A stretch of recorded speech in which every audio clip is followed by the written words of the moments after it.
Okay. சிறப்பு பெயர் முந்தியும் இயற்பெயர் பிந்தியும் வருவதே தமிழ் மரபு. இப்போ ஒருத்தர் இருக்காரு, ஒரு மாணிக்கம். அவர் வந்து டாக்டர். அவர் எப்படி சொல்லுவோம்? டாக்டர் மாணிக்கம்னு சொல்லுவோம். அவரோட சிறப்பு பெயர் என்னது? இதுல மாணிக்கம் என்னது? அவர் பெயர்லாம் ஒரு வார்த்தை இல்லை, இயற்பெயர். சிறப்பு பெயர் இயற்பெயர், இதுல குழப்பம் இல்ல.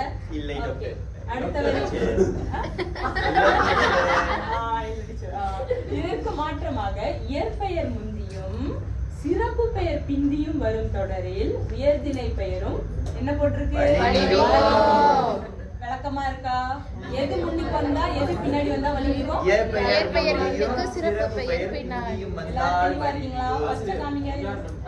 உதாரணம் டாக்டர் மாணிக்கம். டாக்டர் இது மருத்துவர், மாணிக்கம் மருத்துவர். அங்க இன்னும் வரக்கூடாதுதான். இருந்தாலும் நீங்க ஒரு புரிஞ்சுக்கோங்க. எப்படி மாணிக்கம் மருத்துவர்ன்ற வரும்போது அங்க வலிமிக்கும். இதே மருத்துவர் மாணிக்கம்னா வலிமிக்காது. இப்ப அதுக்கு உங்களுக்கு மேலும் நான் விவரிக்க அடுத்த ஸ்லைட் போங்க. ஓகே. புலவர் என்ற சிறப்பு பெயர் முந்தி வந்ததால் புலவர் காலமேகம் வலிமிகவில்லை.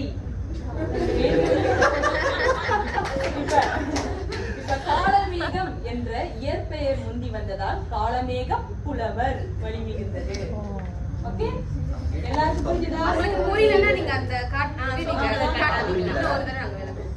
எனக்கு புரியல. சுகேன் ஐயா எழுதுறீங்க. என்னது வைஷ்ணவி காலமேகம் பத்தி வைஷ்ணவிக்கும் ஓகே எழுதுறீங்க. வலிமிகும் வலிமிகாது இடத்த சொல்லிட்டீங்க, அது புரிஞ்சிச்சு. என்ன வேறுபாடு ரெண்டுக்கும்? இப்ப அதுதான் ஒரு ஸ்லைட்ல வருது.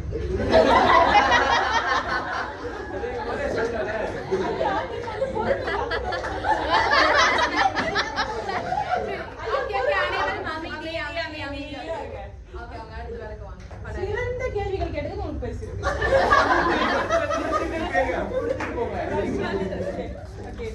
பாருங்க, காலமேக புலவர் என்ற தொடர் காலமேகம் என்பவர் புலவர் ஆவார். சுகேன் கவனம். பதில் சொன்ன சுகேனுக்கு மட்டும் தான் நான் முட்டை கொடுத்தாங்க. Sharing is carrying. தமிழ் வகுப்புல இருக்கும். காலமேகம் புலவர் என்ற தொடர் காலமேகம் என்பவர் புலவர் ஆவார்னு குறிக்குது. இதே தொடரை காலமேக புலவர் என்று வலிமிகுந்து ஒழித்தால் காலமேகம் என்ற புலவர் என்று வேறொரு பொருளை தருகிறது. காலமேகம் மட்டும்தான் புரிகிறது. ஆவேசம் வேண்டாம். என்ன இருக்கேன் நீங்க அதை படிச்சீங்க, அது புரியல. நீங்க உங்க வாய் புரியல சொல்லுங்க. ஓகே, இப்ப சொல்றேன் பாருங்க. இப்ப ரெண்டு விஷயம். காலமேக புலவர், புலவர் காலமேகம். ஒண்ணு என்ன சொல்லுது? காலமேகம்ன்றவர் புலவர்னு சொல்லுது. ஒண்ணு என்ன சொல்லுதுன்னா புலவர் வந்து காலமேகம்னு சொல்லுது. ஒண்ணு அவரு பதவியை காமிக்குது, ஒண்ணுன்னு இப்படி ஒருத்தர் இருக்காரு அவர் புலவர்னு சொல்லுது. ஒன்னொரு சொந்தம் வந்து நீங்க விளக்குங்க மாணவி.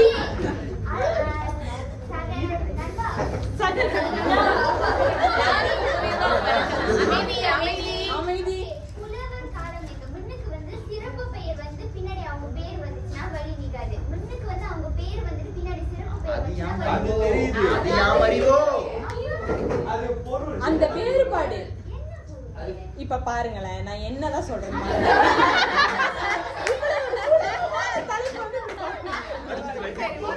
சரி, ஓகே. உங்களுக்கு குழப்பமா இருந்தா முதல்ல எல்லாத்தையும் நாங்க படிக்கிறோம். மதிப்பீடு வரும்போது நீங்க கேட்கலாம். நாங்க இது பண்ணுவோம். சோ இந்த கேள்வி யார் கேட்டா? ரெண்டு பேர் வைப்பாங்க.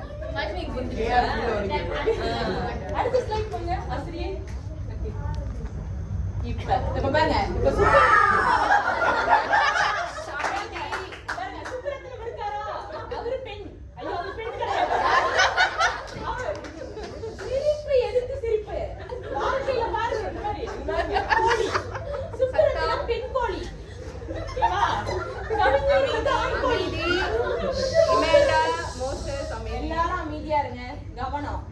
முக்கியமானது. சுப்புரத்தினம் வந்ததுக்கு அப்புறம் கவிஞர் பின்னாடி வந்தாருன்னா முட்டை வரும். அதுதான் இருக்கு.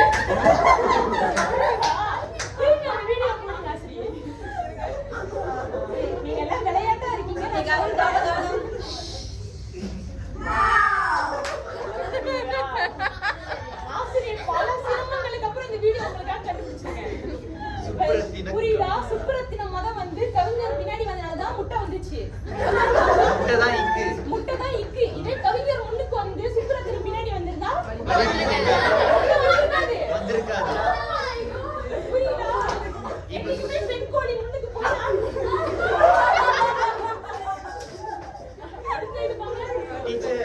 சரி, மறுபடியும் அந்த விளக்கத்தை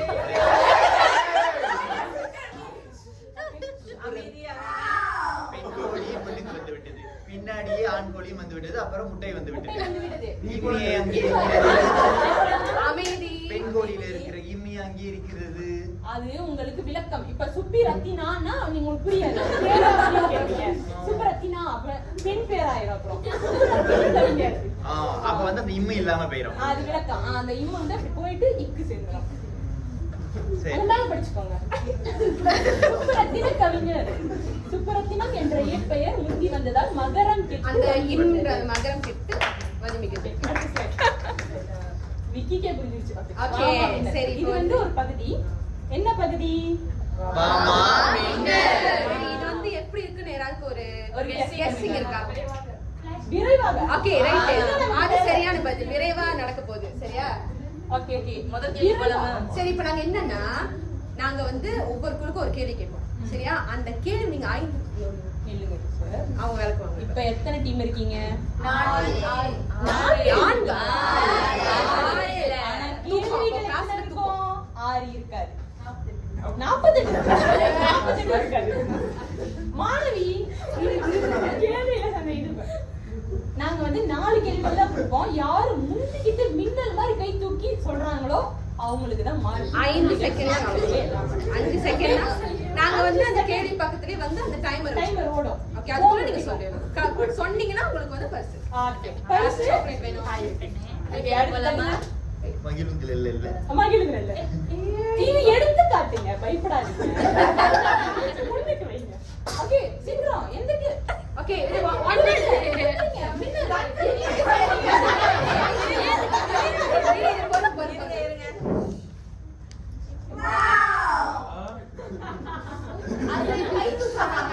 ஓகே, நீங்க மின்னல் வேகத்துல செயல்படுறது தெரியும். ஐயா எந்திரிச்சு நிக்க முடியாது. ஐயா வந்து சரி, உங்களோட கையில வச்சிருக்கீங்களா அட்டை? அந்த கிரீன் கலர் அட்டை. கிரீன் கலர் அட்டையை தூக்குங்க. ஓகே, இது வந்து யார் மோத வந்திருக்கா ரெண்டாவது சண்டை போடாதீங்க. யார் வேணா அதுல வந்து பதில் சொல்லலாம். சரியா? ஒரு கேள்வி முதல்ல செஞ்சது கூட ரெண்டாவது கேள்வி. கேள்வி வந்து சரி தவறு முறையில தான் இருக்கும். நீங்க இப்ப சொந்தோ அதாவது எடுத்துக்காட்டு. மாடுகள் சென்னையா வந்து வலிமிகுது சரி வருது தவறு. இது வந்து எடுத்துக்காட்டு மாதிரி. மாணவிங்க வந்து நீங்க எல்லாரும் வகுப்புக்கு வெளிய வாங்க. தனியா ரேஹா டைம் சொல்லுங்க.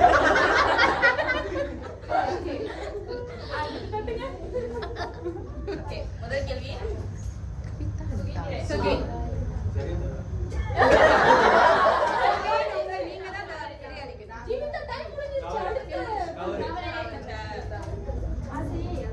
ஓகே. தவறு. சரி, அடுத்து. ஓகே, அடுத்த கேள்வி போலாமா? அம்மா, ஆசிரியை அப்ப எப்படி வரணும்? எழுத்தாளர் கவிதா. அப்படி. இல்ல இல்ல, கவிதா எழுத்தாளர்னு வரும்போது அங்க வலிமிகணும். எப்படி வலிமிகும்? தவறு கொடுத்திருக்கனே. நான் தவறு கொடுத்திருக்கேன். அங்க முடியாது. அங்க கேள்வி தவறு ஆசிரியை. மாணவனே அமருங்க. இப்ப பாருங்க, இது தவறு. தவறு. அப்ப நான் எழுத்து வலிமிகுனா என்ன வலிமிகட்டே என்ன? நான் தவறு. அந்த கேள்வி தவறு. சரியான விடை எழுத்தாளர் கவிதாவா? ஆமா. அந்த வலிமிக்கவே முடியாது. அந்த 2 வார்த்தை அப்படி சொல்லணும். அதுதான் சரியான கூற்று அடுத்த ஆசிரியை. கேள்வி போங்க. நமக்கு நிறைவு. மின்னல் இது மின்னல் கேள்வி. நீங்க சரி, சரி. மெதுவாக ஓகே,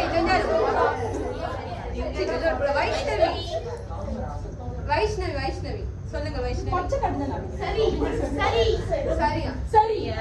அத நம்ம பாப்பா சரியானு. ஓகே.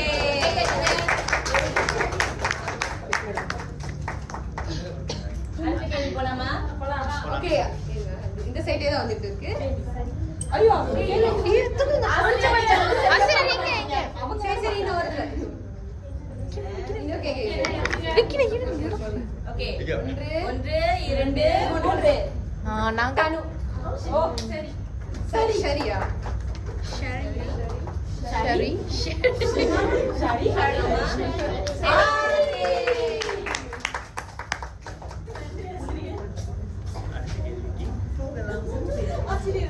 அடுத்து போலாமா? பாரதி கவிஞர். பாரதி கவிஞர். இந்த பாருங்க, சரி, சுகின் மொத விட அடிச்சிட்டீங்க. நம்ம விக்கி அந்த கொடுக்கலாம். சரி, நான் இனிமே தூக்குறேன். சரி. கவிஞர் பாரதி தவறு தவறு தவறு எல்லாருக்கும் வாய்ப்பு கொடுக்கணும் நம்ம. தவறு. உங்க விடை வந்து தவறா? ஓகே. நீங்க சொன்னது சரி. ஓகே. சரி, இப்ப விதிவிலக்கு 1க்கு நம்ம விளக்கமும் பார்த்தாச்சு, ஒரு சின்ன விளையாட்டு நடவடிக்கைவா செஞ்சாச்சு. இப்ப நம்ம ஆசிரியர் லோகேஸ்வரி வந்து இந்த உயிர்திணை பெயரோட விதிவிலக்கு 2 விளக்குவோம். சரி, அடுத்து நம்ம வந்து அமைதி விதி எல்லாரும் 1.2 பார்ப்போம். விதி விலக்கு 1.1 விதி படிச்சோம். விதி விலக்கு 1.2, அதாவது இயற்பெயர்கள் உயர்திணையாக இருப்பினும் பொருள் தொடர்பின்றி, அதாவது அடுக்கு பெயரா வந்தா இறுதி பெயர் தவிர முந்தைய பெயர்கள் ஒலிப்பு எளிமை கருதி ஈறு கெட்டு புணரும். அதாவது 2 வார்த்தை வருதுன்னா அடுக்கடுக்கா முதல் எழுத்துல உள்ள அந்த ஈறு வந்து கடைசி எழுத்து வந்து கெட்டு புணரும். நான் அடுத்து சொந்த கொடுக்குறேன் அதுக்கு. அதுக்கப்புறம் 1க்கு மேற்பட்ட பெயர்களாக இருந்தால் இறுதி பெயர் பன்மை முடிவு பெறும். அதாவது மாணவர்கள், ஆசிரியர், அந்த கல் பின்னாடி வருதுல அது வந்து பெறும். போங்க. சோ இதுதான் அதோட உதாரணம். இப்ப பாருங்க, மாணவர் மாணவியர் சேர்த்து வந்து மாணவ மாணவியர்கள். அங்க என்ன வித்தியாசம் நடக்குது? கல் உருவாவது வேற, வந்து கெட்டு புணருது. அது முதல் சொன்ன மாதிரி முதற் பெயரில் உள்ள ஈர் வந்து ஈறு கெட்டு, இறுதி பெயர் வந்து கல் என்ற பன்மை ஒட்டு பெற்றது. இது யார் எனக்கு திருப்பி வந்து வளர்க்க முடியும்? புரிஞ்சுச்சா எல்லாத்துக்கும்? வந்துட்டு முதல் எழுத்துல இருக்கிற கடைசி முதல் சொல்லுல இருக்கிற கடைசி எழுத்து வந்து கெட்டு புணர்ந்து பின்னாடி இருக்கிற கல் என்ற ஒட்டு சேர்ந்து அது ஒரு விதிவிலக்கு ஆயிடும். அதாவது இது வந்து உயர்திணையா? மனிதர்கள் தானே. அப்போ அது அடுக்கு தொடர், ஒரே பொருள் ஒரே பொருளை குறிக்கிற அடுக்கு தொடர். மாணவர் மாணவியர் ஒரே பொருளா? ஆண்பால் பெண்பால் தானே. சோ அது ரெண்டும் சேரும் போது பின்னாடி அது சேர்த்து நீங்க படிச்சீங்கன்னா மாணவர் மாணவியர் ஒன்னா படிக்க நல்லா இருக்கா கேட்கறதுக்கு? இல்ல தானே. அப்ப அது நம்ம கண்டிப்பா மாணவ மாணவியர் தான் சொல்லுவோம். சோ அந்த இடத்துல வந்து இந்த இரு வந்து ஈறு கெட்டு புணரும். அப்புறம் மாணவர் மாணவியர் எத்தனை பேர் இருக்காங்க? 2 பேரு. நம்ம வெறும் மாணவியர் மட்டும் சொல்ல முடியுமா? கண்டிப்பா முடியாது. அப்ப பின்னாடி வந்து கல்னு ஒரு வார்த்தை சேர்க்கும். அது வந்து அந்த பன்மையை குறிக்கும். அதே மாதிரிதான் சேரன் சோழன் பாண்டியன், சேர சோழ பாண்டியன். இப்போ இது வந்து 3 எழுத்தா இருக்கு, சேரன் சோழன் பாண்டியன். அப்ப இங்க என்ன கெட்டு புணருது? இங்கிற எழுத்து கெட்டு புணருது. அப்புறம் பன்மையை குறிக்கிறதுக்கு என்ன எழுத்து, என்ன ஒட்டு சேர்ந்திருக்கு? அர்கிற சாரி சேர்ந்திருக்கு. சோ வந்து சேர சோழ பாண்டியன் இப்படியாவது சேர்த்து சொல்றோம். புரியுதா எல்லாத்துக்கும்? கேள்விகள் இருக்கா? மேல மாணவ மாணவியர்கள் போட்டிருக்கீங்கல்ல, அதுல மாணவ மாணவியர்னு போட்டாலும் அரு வந்து பன்மை வைக்கிட்டாங்க. கீழே பாருங்க, சேர சோழ பாண்டியர் அப்படின்னு போட்டீங்க, பாண்டியர்கள் அப்படின்னு போடல. அதாவது அரு வந்து பன்மை விகுதி. எப்போதும் ஞாபகம் வச்சுங்க, அரு வந்து பன்மை விகுதி. மாணவ மாணவியர்னு சொன்னாலே போதும், கல் தேவையில்லை. அது போல சேர சோழ பாண்டியர்னு சொன்னாலே பன்மை விகுதி தான். அதே அம்மா சொன்ன மாதிரியே. ஆமா, ஆனா இப்ப மாணவ மாணவிகள் போட்டா அது வந்து அந்த கல் பன்மையை சேர்க்கும். அப்ப மாணவன் மாணவின்னு வருமா? இல்ல இதுல மாணவர், அதுல மாணவியர், இதுல மாணவன் வந்துடணும். மாணவன் மாணவி. இதுல இப்ப மாணவியர் கூட்டமா உள்ள ஆண் மாணவர்களை குளிக்கிறதுன்னா குளிக்கிறதா? என்ன சொல்ல வரீங்க? மாணவர் ஆணை சொல்றீங்களோ? மாணவர்கள் நிறைய பேர், இப்ப நீங்க எல்லாம் மாணவர் தான், ஆண் பெண்ணு தான் இருக்கீங்க, ஆனா நீங்க மாணவர் தான். சரி, அத நம்ம திருத்திக்கலாம். ஆனா அது உங்களுக்கு புரிஞ்சுதானே? புரிந்தது ஆசிரியை. புரிஞ்சது. இதை காட்டுங்க, பச்சை கலர். ஓகே,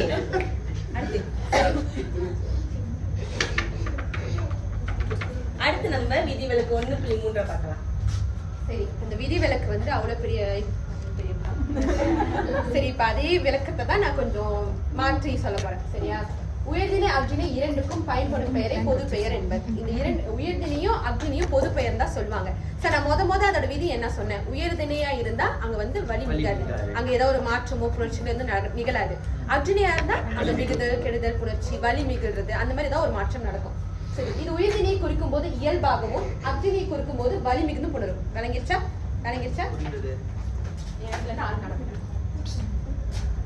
சரி, இப்ப உதாரணமா தாய் உயர்திணையா? உயர்திணை. தாய் சொல் உயர்திணையை குறிக்கும் போது இயல்பாகவே உள்ளது. அதாவது இப்ப நீங்க தாய் சொல் அந்த 2 வார்த்தை சேர்த்து எழுதும் போது அது அப்படியே தான் இருக்கும். அங்க வலிமிகாது எந்த ஒரு புரட்சியும் நிகழாது. சரி, தாய் குரங்கு. தாய் குரங்கு முதல்ல இருக்குது உயர்திணை, குரங்கு அற்றிணை. சோ அற்றிணை குறிக்கும் போது அங்கு வலி மிகுந்துள்ளது. சரி, இப்ப வந்து யாருக்கு இது தோன்றுச்சுன்னு இந்த கேள்வி எழுந்துச்சுன்னு எனக்கு தெரியல. நான் சொல்றேன், ஓகேவா? இன்கேஸ் உங்களுக்கு அந்த தோன்றுச்சுன்னா நீங்க அம்மா அதை தூக்கி காட்டலாம். சரி, இது வந்து தாய் உயர்திணை, குரங்கு வந்து அற்றிணை. நான் முதல்ல என்ன சொன்னேன்? உயர்திணையா இருந்தா வலி மிகுது. ஏன் இங்க வந்து தாய் குரங்கு சேர்த்து எழுதும் போது அது வலி மிகுது? ஆனா வந்து இது இன்னும் விளக்கமானது என்னன்னா, தாய் குரங்கு நாம சொல்றப்ப இது வந்து அந்த தாய் வந்து குரங்கு போல் இருக்கிற அந்த மனிதர், அதாவது அவங்க அப்படின்னு புதாரத்துக்கு வந்து அந்த சரி இந்த தாய் குரங்கு விட்டுருவோம். அம்மா வசிங்கப்படுத்துறதுல இருக்கு, இது போயிடுவோம். நாங்க சொல்லுங்க கட்டுற உங்களுக்கு புரியும். இல்ல ஓகே, சரி விடுங்க. தந்தை புலின்னு வச்சுக்கோமே. சரி, ஓகே. தந்தை புலி வந்து உயர்திணையா இருந்தா என்ன வலி மிக கூடாது. சரி, சேர்த்ததுமா வலி மிக கூடாது. இப்ப தந்தை புலின்னு போது உயர்திணை இருக்கு, அங்க பக்கத்துல ஒரு அற்றிணை இருக்கு. சேர்த்ததும் போது என்ன வலி மிகமா விட கூடாது. சரி, இப்ப அது வந்து ஏன் வலி மிகுதுன்னா, உயர்திணை இருக்கும்போது தந்தை புலி இருக்கிறப்போ அந்த தந்தை வந்து ஒரு மனிதர், அவரோட தோற்றமும் சரி அவரோட நடவடிக்கை புலி போல் இருக்குன்னு சொல்லிட்டு ஸ்டீல் வந்து அவர் அந்த மனிதராக தான் அங்க குறிக்குது. சோ அங்க எந்த ஒரு வலி மிகுதலும் நடக்க தேவையில்லை. இப்ப தந்தை புலின்றப்போ அந்த புலியோட தந்தை இப்ப வந்து அந்த அக்னி அதை மிகைப்படுத்தி சொல்றப்ப அங்க வலி மிகும். புரிகிறதா? இப்ப அது ஒரு ஆக்சுவல் மிருகமா இருந்தா அது வந்து வலி அக்னியா. ஏன்னா நம்ம பார்க்கும்போது ஏன்னா தாய் அந்த உயர்திணை இருந்தாலும் பக்கத்துல அக்னியா இருந்தாலும் அங்க தாய்ன்ற அந்த உயர்திணை வருது. சோ நம்ம பரீட்சை எழுதும் போது நமக்கு ஒரு குழப்பம் ஏற்படும். சோ அதோட விளக்கம் வந்து இதுதான். விளங்குதா? யாருக்கா விளங்குனா நீங்க திருப்பி கேட்கலாம். இப்ப சரி, ஓகே. எது விளங்கு சொல்லுங்க சுகி. இப்ப புலி தந்தை மறுபடியும் சரி, தந்தை புலி.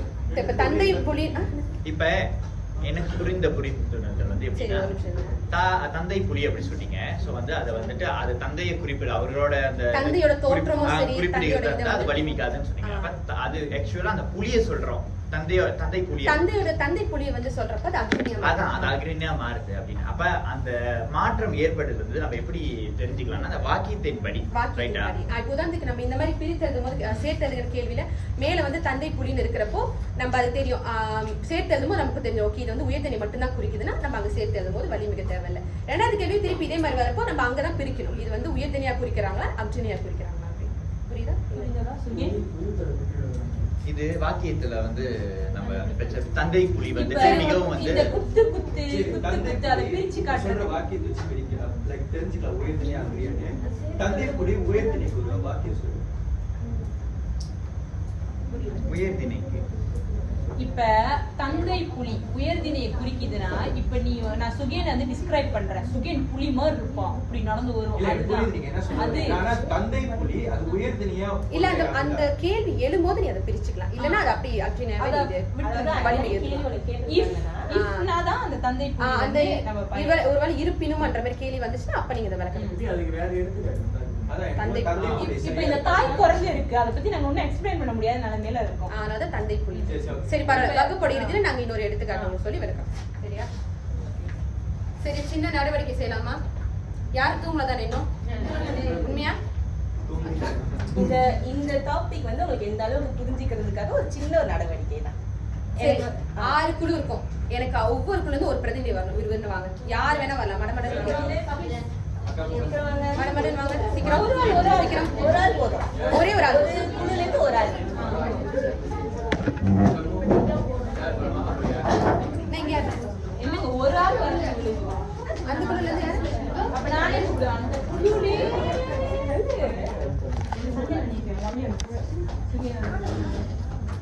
சரி, எல்லாம் வந்துட்டீங்களா? ஷர்மிளா வரும். சரி, இப்ப இந்த கேள்வி நம்ம செய்யறதுக்கு முன்னாடி ஒரு நடவடிக்கை என்னன்னா, இங்க நாங்க வந்து அந்த மீனோட படம் வச்சிருக்கோம். சரி, அந்த மீன் படத்துல வந்து கேள்வியோட எண் இருக்கு, நம்பர் இருக்கு. சோ நீங்க தூண்டில் போட்டு இப்ப எடுக்கணும். சரி, நேரம் நம்ம இதனால தூண்டில் போட்டு உங்களால எடுக்க முடியலன்னா நீங்க கையில டக்குன்னு எடுத்துடலாம். சரியா? ஒரு முயற்சி பண்ணி பாருங்க. குழு 1 இல்ல எங்க குழு 1? சரி வாங்க அகிலன், கோவப்படாது.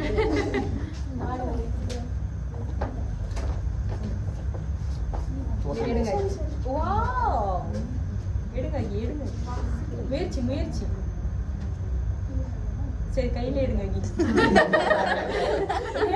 நேரம் 15 செதில்ங்க. ஓகே அகில கிடைக்குது அகில இருக்கு அது செய்தில இந்த பக்கம் நானும் நம்பி இருப்பேன் சரி அகி அதை படிச்சு சொல்லுங்க. சரியான கூற்றை தெரிவு செய்க. கீழே உள்ள கூற்று சரியா? உயிர்திணை பெயருக்கு அவங்க பிறகு 15 செய்திலாம் படிச்சுட்டு சரியான கூற்றை தெரிவு செய்க. கீழே உள்ள கூற்று சரியா? உயிர்திணை பெயருக்கு பிறகு வழி மிகும். வழி மிகாது தவறு. நிமிதா அவர் பதில் சொல்றாரு. வழி மிகாது. வலி மிகாது தவறு சொல்லிருக்காரு. நீங்க எனக்கா? அது எடுத்துக்கோங்க அகி நீங்க கேட்ட மீன் எல்லாமே இருக்கு. ஓகே அடுத்து ரெண்டாவது வாங்குறது வந்து விரைவா 4 ஓகே பாரதிதாசன் கவிஞர் என்பவரது இயற்பெயர் எது? இயற்பெயர் வந்து பாரதிதாசன். வெரி குட் அது நீங்க உங்க பரிசு. சாக்லேட் இல்ல. உங்களுக்கு முன்னாடி முதல் கவனமா பாருங்க. உங்களுக்கு அதை கேட்டு இருந்தா நீங்க அந்த இடத்துல வச்சு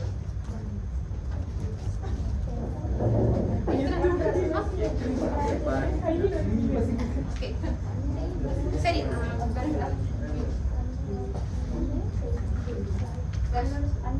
சரி இப்ப அன்னை வந்து உயர்திணை, பூனை வந்து அச்சுனை. இதை சேர்த்ததுக்கு நீங்க சொல்லணும். இப்ப அன்னை கிழமைனா எந்த இடத்துல வலி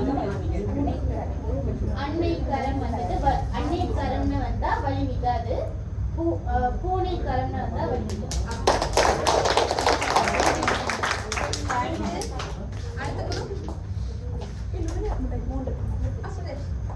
அப்ப யார் பூனை பாத்தீங்க? மூடில ரொம்ப லேட் ஆகுது. போட மாட்ட மாட்டீங்க. ஓகே முதல்ல சைடுல மகள் வந்து வலி மிகாது. முள் வலி மிகாது. நன்றி.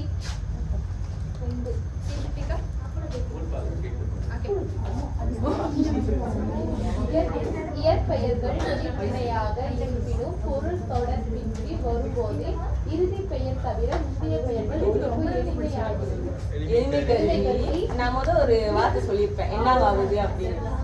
அமைதி மத்தவங்கள கொஞ்சம் அமைதியா இருங்க. இந்த மாதிரி அடுக்கு தொடர் வந்து இறுதி பேருக்கு தவிர முந்தைய பேர்கள் வந்து ஒலிப்பு எளிமைக்கிறது ஒரு புணர்ச்சி நடக்கும் அப்படி சொன்னேன். அது என்ன புணர்ச்சி? தெரியல. இன்னும் யோசிங்க. என்ன நடக்கும் கீர்த்திகா? உங்களால முடியும் கொஞ்சம் முயற்சி அது ஒரு புணர்ச்சி. சரி அவங்க குழுல இருந்து யாராவது கீர்த்திகா இப்ப 3 புணர்ச்சி இருக்கு. திரிதல், கெடுதல், தொடுதல். ஆனா என்ன கேட்டோம்னா அந்த கெடுதல் புணர்ச்சி. ஆமா.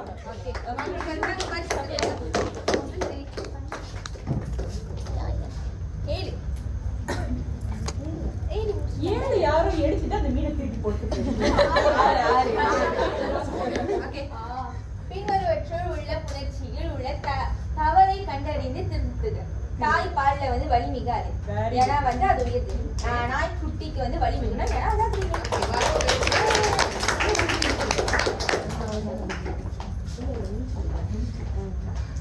சரி இப்ப வந்து உயர்திணை பெயரை பத்தின இந்த தலைப்பை முடிச்சிட்டோம். சரி உங்களுக்கு எல்லாருக்கும் சில பேருக்கு விளங்கிருக்கும், சில பேர் விளங்காம இருக்கும். ஓகேவா? அது நம்ம இறுதியில வந்து பார்க்கலாம். அடுத்த தலைப்பு வந்து மரப்பெயர். இதை திருப்பி நம்மளோட ஆசிரியர் கலைமிகு பாரதி விளக்குவாங்க. யாருக்கு விளங்குதோ விளங்கியோ அந்த கார்டு எடுத்துக்கலாம். வணக்கம் மாணவர்கள். ஐயா விக்கி, நான் பார்த்துக்கிட்டே இருக்கேன். நான் வரும்போது மட்டும் அந்த சோப்பு காட்டு நீங்க தூக்கிக்கிட்டே இருக்கீங்க. என்னது? அதாவது இது வந்து அவங்க செஞ்சிருக்காங்க. ஆசிரியர் கலைமிகு பாரதி நீங்க என்ன பாருங்க. முயற்சிகளுக்கு வந்து நீங்க வந்து பாராட்டு ஒரு கை தட்டு. ஆசிரியருக்கு பாராட்டுக்கு தேவையில்லை. ஆசிரியர் பாராட்டுகள் தேவையில்லையா? ஓகே, இது வந்து மரப்பெயர் தாஜோ பார்க்க போறோம். அதாவது இது வந்து அக்ரிணை பெயர் புணர்ச்சிக்கு கீழே வரும். இந்த தலைப்பு வந்து கொஞ்சம் முக்கியமான தலைப்பு. நல்ல உள்வாங்கி கேளுங்க. புரியலன்னா அவங்க இன்னொரு விளக்குவாங்க. மரஞ்செடி கொடிகளின் பெயர் புணர்ச்சியால் வலிமிக வேண்டிய இடங்களில் வலிமிகாமல் மெலிமிகுகிறது. இதை வந்து நீங்க போன கிளாஸ்ல டீச்சர் வைஷ்ணவின்னு சொல்லியிருப்பாங்க. இந்த மாதிரி அம்சாரியை, நிறைய வகை அற்று சாரியை, வேற என்ன இன்சாரியை. இன்சாரியை இந்த மாதிரி சொல்லி கொடுத்தாங்களா? அதுல அம்சாரியை நல்லா ஞாபகம் வச்சுக்கோங்க. ஓகே. அப்புறம் வலிமிகிறது, மெலிமிகிறது, இடைமிகிறது, இதெல்லாம் இந்த டாபிக்கு முக்கியம்.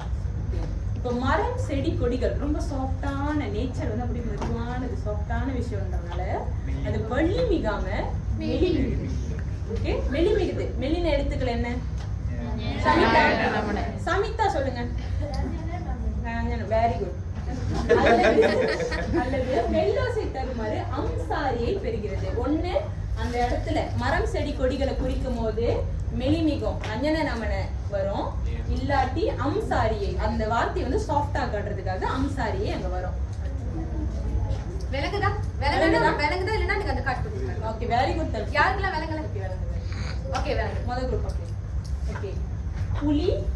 புலி மரம் இருக்குல்ல, புலி அதோட பழம். இது எப்படி சொல்லுவோம்? உங்க வாய் மொழியில நீங்க எப்படி சொல்லுவீங்க? ஸ்ட்ரைட்டா படிச்சு நீங்க வாய் மொழியில சொல்லுவீங்களா? புலிப்பழம். பொய். புளியம்பழம். Very good.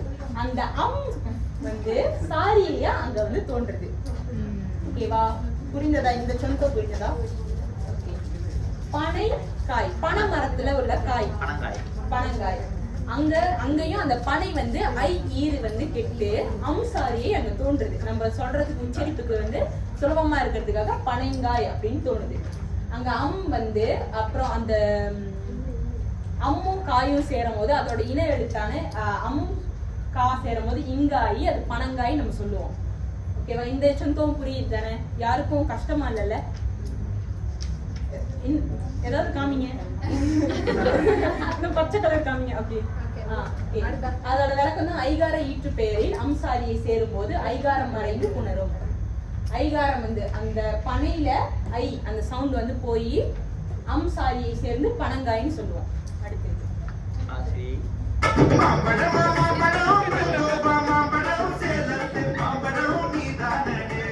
இது வந்து நம்ம ஃபேவரட்டான மாம்பழம். ஓகே. இந்த மான்றது அந்த புரிஞ்சுக்கோங்களா? மான்றது மாங்காய். மாங்காய், அந்த மாங்காய் மரம், அதுல உள்ள பழம், அதை குறிக்கிறதுக்காக மாம்பழம் நம்ம சொல்லுவோம். அங்க வந்து பகரமை வந்ததால் இனம் எழுத்து மிகுந்தது. பா வரிசையில் உள்ள மெய் பழம்ல இருக்குல்ல, அது பா எழுத்து. பான்ற எழுத்து தோன்றியனால அங்க இம்மு வந்திருக்குன்னு சொல்லியிருக்காங்க. அது விஜய் பாடி இருக்காரு.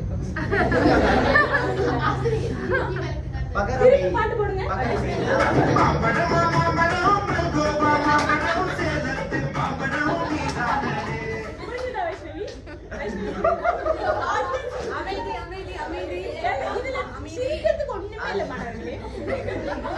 உங்க சகத்தோடி கேள்வி கேட்கிறா விக்கி, பகரமைனா என்னன்னு கேட்டு நானே பா வரிசையில இருக்கிற எழுத்துமே எடுத்து சொன்னேன். அப்ப இப்ப மட்டும் தானே அது எப்படி இப்ப ஏற்கனவே நம்ம பேராசிரியர் ஆசிரியர் முன்னாடி வந்தவங்க சொல்லிட்டாங்க. முதல் கிளாஸ் கவனிச்சிங்களா இல்லையா?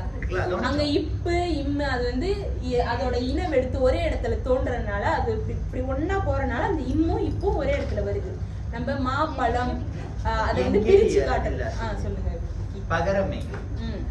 பகரமைனா இப்ப மட்டும் தானே பாவரிசையில வர மெய்யெழுத்துக்கள். ஆமாங்க விக்கி அண்ணா, மாணவரே சொல்லுங்க பவிந்திரன். அது எப்படி நான் வரும்போது மட்டும் இப்படி சொல்லுங்க பவிந்திரன். மரத்தின் பெயர் தான். ஆனால் மா போட்டல் கனி மாங்கனி என்றால் ஐயா அது வந்து தொல்காப்பியத்தில் ஒரு துளி.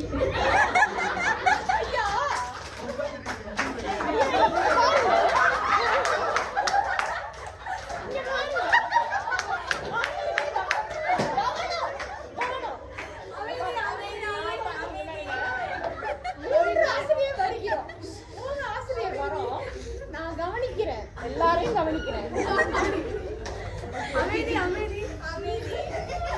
இங்க பாருங்க ஐயா, தொல்காப்பியத்துல ஒரு துளிலாம் வந்து இது நல்ல தமிழ் இலக்கணம். நீங்க நல்ல தமிழ் இலக்கணம். Okay okay. இப்ப இங்க பாருங்க, உங்களுக்கு என்னதான் கேள்வி? மாங்கனி, மாம்பழம் அப்படி பேச்சு வழக்குல சொல்லிட்டு அடுத்த பாடத்துக்கு போங்க. நீங்கெல்லாம் வந்து ஃபர்ஸ்ட் ஒன் ஸ்டூடண்ட்ஸ். இது வந்து 1 மார்க் கேள்வி. ஸ்ட்ரெஸ் ஆகிக்காதீங்க. அடுத்த ஸ்லைடு. நான் வீடு கிளம்ப மாட்டேன். அடுத்து வந்து கோபுரேஸ்வரி விளக்குவாங்க. அது விதி விளக்கு 1 அவங்க வச்சாங்க. அவங்க விதி விளக்குனாங்க. அடுத்து நான் வந்து விதி விளக்கு 2.1. மரப்பேருக்கு வந்து ஒரே ஒரு விதி விளக்கு தான் இருக்கு. நான் கேள்விப்பட்டேன் ஆசிரியர் வைஷ்ணியோட பாடத்துல வந்து மாம்பழத்துக்கும் பலாப்பழத்துக்கும் நிறைய குழப்பம் ஏற்பட்டது அப்படின்னு. மாம்பழம் வந்து ஆசிரியர் கலைமிக்கு பழம் விளக்குனாங்களா? பலாப்பழத்துக்கு நான் வரேன். அதாவது தனி நெடில் அல்லாத ஆகார ஈட்டு. இப்போ மாலா வந்து தனி நெடில் தானே. இப்போ பலா தனி நெடிலா? இல்ல, 2 எழுத்து இருக்கு தானே. மரச்செடி பெயர்களும் இணை குறில், இரு குறில். இப்போ புலி புலி புலி எத்தனை குறில்? 2 குறில். ஆமா தானே. அல்லாத இகர ஈற்று மரச்செடி பெயர்களும் வாழை முல்லை போன்ற மற்ற பலவும் வலி மிகுந்தே புணர்கின்றன. எடுத்துக்காட்டு பார்ப்போமா? அதாவது பலா வந்து தனி நெடில் அல்ல, அதனால அது பின்னாடி அந்த பழம்னு வரும்போது அது வலிமிக்கும். ஆனா மாம்பழம் அப்படி கிடையாது. மா வந்து தனி நெடில், அதனால பக்கத்துல பழம்னு வந்தா அது வந்து மெலிமிக்கும். இது வித்தியாசம் புரியுதா உங்களுக்கு? புரியுதா? புரியல என்ன? முதல்ல நம்ம என்ன படிச்சோம்? தனி நெடில் அல்லாத ஆகார ஈற்று. அதாவது தனி நெடில் ஒரு நெடிலா இல்லாம 2-3 நெடில் வந்து ஆகார ஈட்டுல முடிஞ்சா அது வந்து வலிமிக்கும். மரப்பேருக்கு மட்டும்தான், மரச்செடி கொடிகளுக்கு மட்டும்தான். இப்போ பழம் வந்து ஒரு பழம் தானே, அது வந்து தனி நெடிலா கிடையாது, 2 எழுத்து இருக்கு. அது பின்னாடி அந்த பழம்னு வரும்போது அது வந்து வலிமிக்கும். தனி நெடில்னு நீங்க சொல்றது வந்துட்டு மாம்பழம் அங்க வந்து வலிமிக்குதுல. தனி நெடில் இல்லாம பலா அந்த சொல்றீங்க, அந்த மாதிரி சொல்றாங்க. அடுத்து இணைக்குறி. இணைக்குறினா 2 குறின்னு பார்த்தோம். இப்போ புளியும் பழம், புளி பழம் சேர்த்தா அது புளிய பழம் ஆயிடுச்சு, அது புளி பழம்னு இப்போ வரல. ஏன்னா அது இணைக்குறி. அது வந்து நீங்க அவங்க படத்துக்கு பார்த்திருப்பீங்க.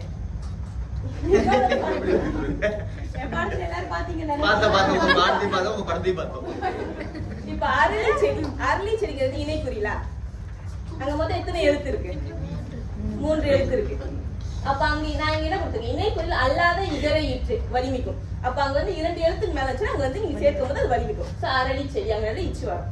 அப்புறம் கீழே கொடுத்தா வாழை முல்லை போன்ற பலவற்றும் வலிமிக்கும் அப்படின்னு. இப்போ வந்து முல்லை கொடி கூட இங்கு வரும், வாழைப்பழ இப்பு வரும். இதுதான் அதோட விதிவிலக்கு 2.1. அவ்வளவுதான்.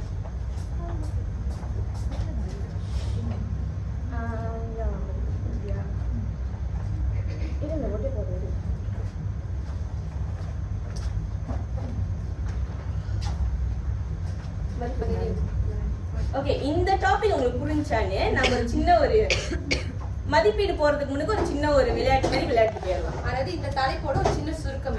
முதல்ல இன்னைக்கு ஒரு சுருக்கம் பார்த்தோம். இப்போ இது வந்து மரப்பேருக்கு ஒரு சின்ன ஒரு விளையாட்டு மாதிரி. சரி, உள்ள மாதிரி தான் ஒரு குழுல இருந்து ஒரு பிரதிநிதி வரணும். அதே ஆளு வேணா வேற ஆளு, வேற யாருவா? என்ன பண்ணணும்? முன்னுக்கு வந்தனா உங்களுக்கு ஒரு என்வலப் கொடுத்துருக்கோம்ல, அந்த என்வலப் என்ன எழுந்திருக்கீங்க? நம்ம பழகிட்டு இருக்கோம். முதல்ல என்வலப் திறந்து பாருங்க. என்வலப்ல திறந்து 2 படம் கொடுத்துருக்கோம்ல, வைக்கவே நீங்க முதல்ல திறந்துட்டீங்க.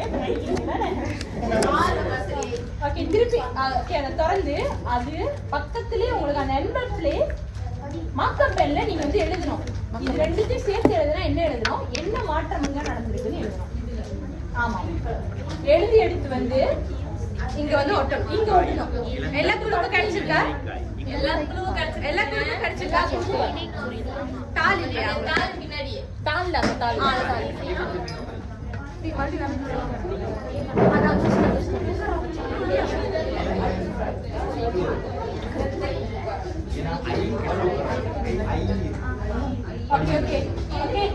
இங்க பாருங்க, இப்ப பாருங்க, உங்களுக்கு இதே மாதிரி தான் கொடுத்திருப்பேன். ஒரு என்வலப்ல போட்டு கொடுத்திருக்கேன்னா அந்த என்வலப் கூட மார்க்கர் பென் கொடுத்திருக்கேன்னா அந்த மார்க்கர் பென் வச்சு நீங்க அந்த என்வலப்ல எழுதணும். என்ன எழுதணும்னா இது என்னது? கண்ணு தெரியுதா? இலந்தை. இது வந்து இலந்தை பழம், இது பழம்ன்ற வார்த்தை. ஓகே, இலந்தை இங்க ஒட்டணும். பழம் இங்க ஒட்டணும். ஓகேவா? அம்மா போடு. ஓகே, பக்கத்துல நீங்க என்வலப்ல என்ன எழுதணும்னா இலந்தை கூட்டல் பழம் இஸ் ஈக்குவல்ஸ் டு இலந்த பழம் அப்படின்னு எழுதணும். அதுக்கப்புறம் அங்க என்ன மாற்றம் நடந்திருக்கு, அந்த அம்சாரியை எங்க தோன்றி இருக்குன்னு நீங்க எழுதணும். என்வலப்ல எழுதி இங்க ஒட்டணும். விளங்குதா? விளங்குதா? எந்த குறுக்கு விளங்கல? விளங்குனா நான் ஒயிட் போர்ட்ல எழுதிக்கிறேன். அவ்வளவுதான். ஆரம்பிக்கலாமா?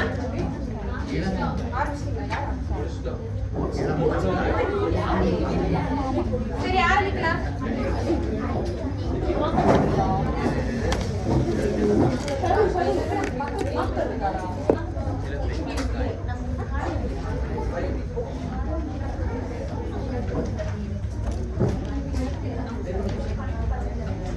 எல்லாருக்கும் தெரியும் தானே?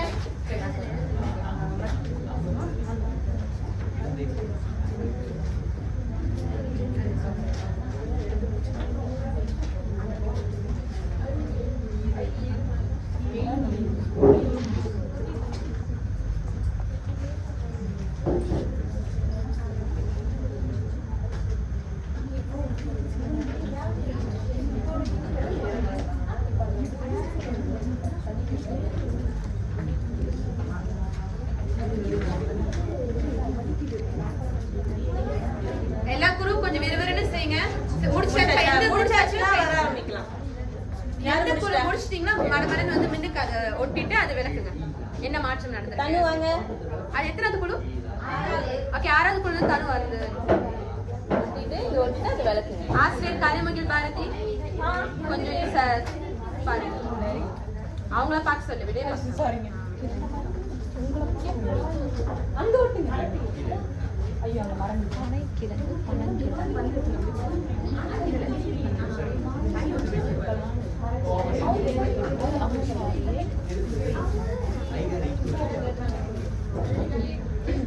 ஓகே, 6வது குழுலேருந்து தனு வந்து செஞ்சுட்டாங்க. அடுத்து இன்னும் 2 குழு இப்போதைக்கு வரலாம். விளக்குங்க. இது வந்து பனை சக கிழங்கு. இந்த பனை நெய் வந்துட்டு ஐ வந்துட்டு ஈர்க்கெட்டு சாரியா மாறும். ஸோ அதனால பனக்கிழங்கு. ஓகே ஓகே, புரிஞ்சா? சரி, அது எந்த குழு? எத்தனாவது குழு? இதுல சுகந்தி எத்தனாவது குழு? ஓகே, வாங்க.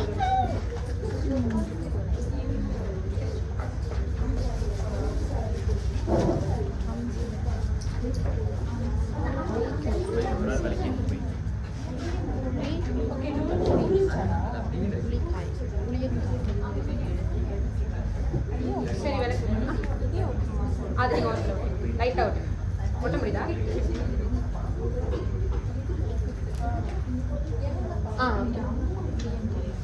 ஓகே. வேற எந்த குழு இன்னும் எந்த குழு முடிக்கல? மிச்சம் எத்தனை குழு இருக்கு? இப்பதான் 3 குழு வந்து செஞ்சிருக்காங்களா? இன்னும் மிச்சம் 3 குழு. கொஞ்சம் விருது வாங்க. சீக்கிரம் வாங்க. யாரோ ஒரு ஆள் விருது வாங்க. அடுத்த அங்கத்துக்கு நம்ம போகணும். சீக்கிரம் இறுதி வாங்க. மதிப்பீடு இருக்கு. விருது செய்யணும். வாங்க. சீக்கிரம் சீக்கிரம் சீக்கிரம். எத்தனை குழுமா?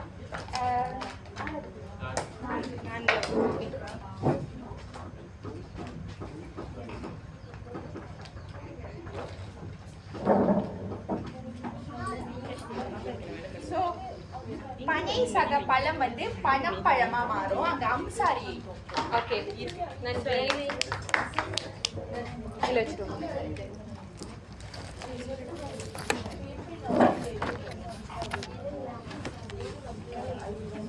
இன்னும் எந்த குழு முடிக்கல? ஓகே, சிவானி. இலந்தை பழம். அப்ப இங்க இருக்கிற ஐ கெட்டு அம்சாரியை உணர்ந்து இலந்த பழம்னு வரும். ஓகே, கை தட்டுங்க எல்லாம். சரி, அடுத்து சிவானி. ஓகே, இறுதி குழு. வேம்பு கூட்டல் காய். சத்தமா சொல்லுங்க. வேம்பு கூட்டல் காய் டீச்சர். வேம்பு கூட்டல் காய் வந்து சேர்ந்தா வேப்பங்காயா மாறும். அம்சாரியை சேர்ந்து அந்த பூ ஆவா மாதிரி வேப்பம் காவோட சேரும்போது இங்க மாறும். விளங்குதா? எல்லாருக்கும் யாருக்கா கேள்வி இருக்கா? யாருக்காவது இந்த டாபிக் வந்து புரியல, இல்ல இப்படிலாம் ஒரு பழம் இருக்கா அப்படின்ற சந்தேகம் இருக்கா? எல்லாரும் அமைதியா இருக்கீங்க.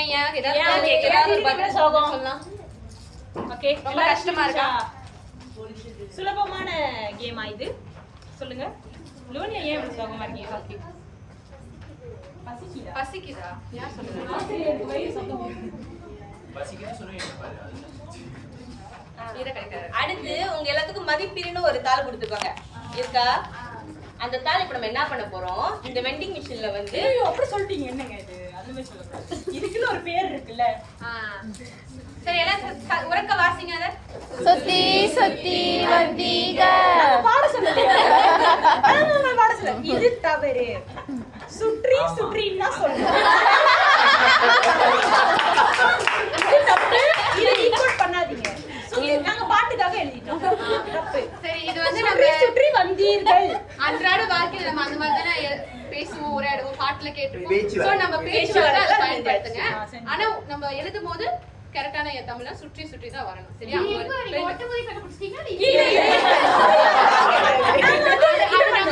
இப்ப எப்படி நாங்க உன்னை படிக்க தான் சொன்னோம், ஆனா பாடுவீங்க. சரி ஒரு குழுல இருந்து மறுபடியும் ஒரு பிரதிநிதி வர வரந்தவங்களே வரணும். வந்தவங்க பந்து எடுத்துட்டு போய் அவங்க இடத்துல இடத்துல உட்காந்துடணும். மடமடன் வாங்க, மடமடனே. யாருக்கு ஆர்வமா இருக்க மடமடன் வாங்க. சீக்கிரம் வாங்க, சீக்கிரம் சீக்கிரம். நீங்க சுத்தி வரணும். ஒருவேளை சுத்தும் போது பலரும் வரலன்னா வந்து நாங்க கொடுப்போம். ஆசிரியர்கிட்ட கேளுங்க, நான் எடுத்துட்டேன். ஓகே சுத்துங்க சுகி. அப்படியே திருப்பி அப். Very good. பந்து வந்துருச்சு. நம்ம படிச்சு பாரு. ஐயோ கவிதை சொன்னீங்க சேட்டா. உனக்கு வேலை மிச்சம். போய் உட்காரு. நல்லா இருக்கு. ஒரு அப்படி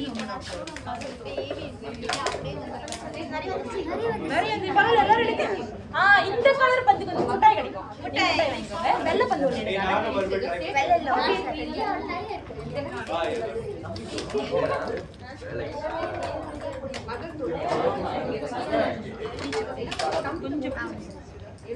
யோசிச்சு நிறைய எத்தனாவது நம்பர்? ஆரஞ்சு கலர் நிறைய வந்து. வெயிட் பண்ணுங்க. ஏன் ஆல்ரெடி நிறைய மாணவர்களே பந்து வந்து வந்துகிட்டே இருக்கு, எடுத்துக்கோங்க. இந்தாங்க ஆரஞ்சு பந்து, முட்டாய் எடுத்துக்கோங்க. கேள்வி பவின் வந்து முட்டாய் எடுத்துக்கோங்க. சரி வா வா. அதுக்கு அழுவலாம் கூடாது. முட்டை நீங்க இதுல இருந்து கேட்பாங்க. அசிங். ஓகே எல்லாரும் கேள்வி கிடைச்சிச்சா? முட்டாயா?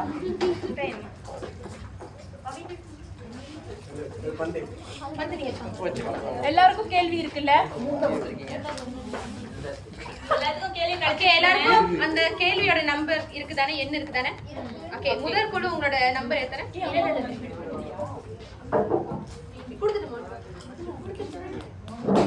சரி முதல் கேள்வி யாருக்கு கிடைச்சிருக்கு? எத்தனாவது குழு? இரண்டாவது. இப்போ நீங்க என்ன பண்ணணும்? முதல் கேள்வியை படிச்சுட்டு அதுக்கு பதில் அடிக்கணும். நாங்க முன்னுக்கு கேள்வியை போட்டிருப்போம், அதற்கான விடையை நீங்க சரியா சூஸ் பண்ணீங்கன்னா இது கரெக்ட். இல்லையே உட்கார்ந்து படிக்கிறீங்க. கீழே உள்ள இணைகளில் உயர்திணை பெயர், அகத்திணை பெயர், புணர்ச்சி விதிப்பெயர், பொருத்தமான இணையை தேர்வு செய்யவும். புரியுதா? ஏ படிங்க, விடையை படிங்க. ஈகை